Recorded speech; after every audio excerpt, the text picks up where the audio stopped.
दोस्तों नमस्कार।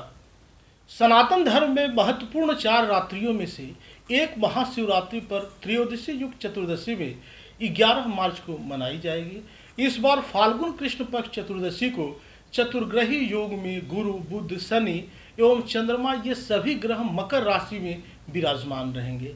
इस दिन घनिष्ठा नक्षत्र के शिव योग उपरांत सिद्ध योग में यह महाशिवरात्रि भक्तों को ऐश्वर्य एवं भौतिक सुखों में उन्नति व वृद्धि दिलाएगा। इस दिन भोलेनाथ भगवान शंकर की पूजा पाठ आराधना काफ़ी लाभदायक है। इस दिन अभिषेक अत्यंत फलदायी होगी, क्योंकि शास्त्रों में गुरु को ज्ञान, भौतिक सुखों व धन एवं संवाद का कारक ग्रह माना गया है। लिखा है कि यह सतत कर्तृणाम भक्तानाम अशुभम पापम च शयति नाशयति स शिवः।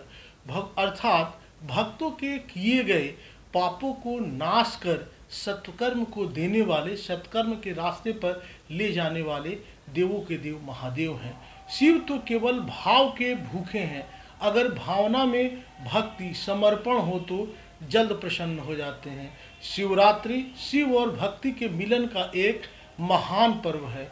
भगवान शिव को औघड़ और भोलेनाथ भी कहा जाता है, लेकिन शिव जितने भोले और आसानी से प्रसन्न होने वाले हैं, उनका गुस्सा भी उतना ही प्रलयंकारी है। कहते हैं कि जिस दिन शिव ने अपनी तीसरी आंख खोल दी, उसी दिन यह जो सृष्टि है, यह जो दुनिया है, उसका अंत निश्चित है। पौराणिक मान्यता के अनुसार जो व्यक्ति वर्ष भर कोई व्रत उपवास नहीं रखता है और वह मात्र महाशिवरात्रि का व्रत रखता है, तो उसे पूरे वर्ष के व्रतों का पुण्य प्राप्त हो जाता है, लाभ मिलने लगता है। पौराणिक कथाओं के अनुसार समुद्र मंथन में हलाहल नामक विष पैदा हुआ था। हलाहल में ब्रह्मांड को नष्ट करने की क्षमता थी। इसे केवल भगवान शिव नष्ट कर सकते थे। भगवान शिव ने हलाहल नामक विष को अपने कंठ में रख लिया था। जहर इतना शक्तिशाली था कि देवों के देव महादेव भगवान शिव बहुत दर्द से पीड़ित हो उठे थे और उनका गला बहुत नीला हो गया था। इस कारण से भगवान शिव नीलकंठ के नाम से प्रसिद्ध हैं। उपचार के लिए चिकित्सकों ने देवताओं को भगवान शिव को रात भर जागते रहने की सलाह दी। इस प्रकार भगवान शिव के चिंतन में एक सतर्कता रखी। शिव का आनंद लेने और जागने के लिए सभी देवी और देवताओं ने अलग अलग नृत्य और संगीत बजाने लगे। जैसे सुबह हुई, उनकी भक्ति से प्रसन्न भगवान शिव ने उन सभी को आशीर्वाद दिया। शिवरात्रि इस घटना का उत्सव है जिससे शिव ने दुनिया को बचाया। तब से इस दिन भक्त उपवास कर रात्रि जागरण, पूजन आदि करते हैं। महाशिवरात्रि पर आप ऐसे करें पूजा, इसका विशेष ध्यान रखें। महाशिवरात्रि पर प्रातः स्नान करने के बाद व्रत का संकल्प लें, इसके बाद पूजा आरंभ करें। शिवरात्रि के व्रत में नियमों का कठोरता से पालन करना चाहिए, तभी इसका पूर्ण फल प्राप्त होता है।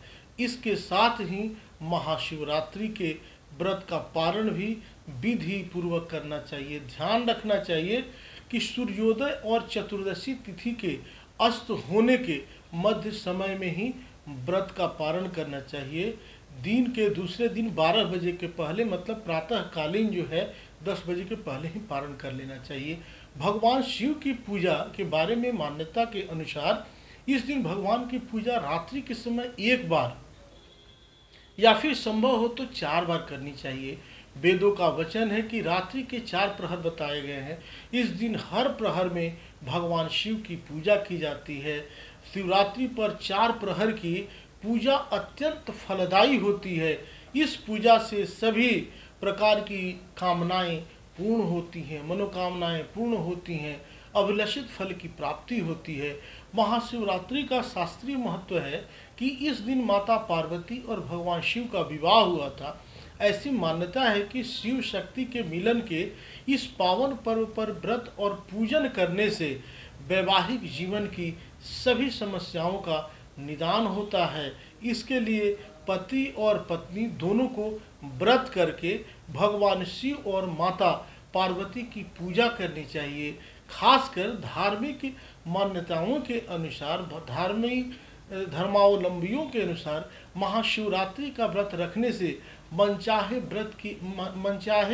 वर की भी प्राप्ति होती है। यदि किसी कन्या के विवाह में कोई बाधा आ रही हो तो महाशिवरात्रि का व्रत बेहद सुफलदायी माना जाता है। यदि विवाह में दिक्कत हो रही हो तो भगवान शिव को 16 बिल्वपत्र, ध्यान रहे, भगवान शिव को 16 बिल्वपत्र पर अनार की लकड़ी के कलम से केसर युक्त हल्दी से ओम नमः शिवाय लिखकर अपनी मनोकामना कहते हुए भगवान शिव को अर्पित करना चाहिए। ऐसा करने से 16 सोमवार व्रत का फल प्राप्त होता है। इस व्रत को करने से मनुष्य के पापों का क्षरण होता है। महाशिवरात्रि पर पूरी निष्ठा के साथ व्रत करने से भगवान शिव की असीम कृपा प्राप्त होती है। शिव तांडव में लिखा है कि यह शंभु पूजनमिदं पठति प्रदोषे, लिखा है कि यह शंभु पूजनमिदं पठति प्रदोषे तस्य स्थिराम रथ गजेंद्र तुरंग युक्ताम लक्ष्मीं सदैव सुमुखीं प्रददातु शंभो। शिव पूजा के अंत में रावणकृत शिव तांडव स्तोत्र का प्रदोष समय में पाठ करने से लक्ष्मी स्थिर रहती हैं। रथ गज घोड़े से व्यक्ति सर्वदा युक्त रहता, उन्नति होती है, संपदा की प्राप्ति होती है। इस दिन शिव तांडव स्तोत्र, शिव महिम्न स्तोत्र, शिव पंचाक्षर स्तोत्र या तुलसीदास रचित रुद्राष्टकम का पाठ लाभप्रद होगा। यह भी संभव न हो तो शिव मानस पूजन करें और लाभ लें। ओम नमः शिवाय। महाशिवरात्रि की आप सभी को ढेर सारी शुभकामनाएं। नमस्कार, जय माता दी, वंदे मातरम।